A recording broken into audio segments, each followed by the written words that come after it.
ষড়যন্ত্রমূলক মামলায় কারাবন্দী জাতীয়তাবাদী কেন্দ্রীয় মহিলা দলের সাধারণ সম্পাদক ও সাবেক সংসদ সদস্য সুলতানা আহমেদের মুক্তির দাবিতে নোয়াখালী প্রেস ক্লাবের সামনে সড়কে জাতীয়তাবাদী নোয়াখালী জেলা বিএনপির মহিলা দলের মানববন্ধন ও বিক্ষোভ মিছিল হয়েছে।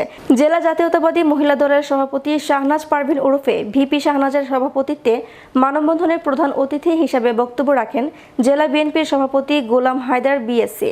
অন্যান্যদের মধ্যে বক্তব্য রাখেন জেলা বিএনপির সহ দপ্তর সম্পাদক উমর ফারুক টপি, সদর উপজেলার বিএনপির সাধারণ সম্পাদক ভিপি জসিম, জেলা ছাত্রদলের সভাপতি আজগর উদ্দিন দুখু, সদর উপজেলা মহিলা বিএনপির সাধারণ সম্পাদক পারভিন আক্তার সহ প্রমুখ। আপনি কিভাবে এভাবে অত্যাচার চালাতে পারেন?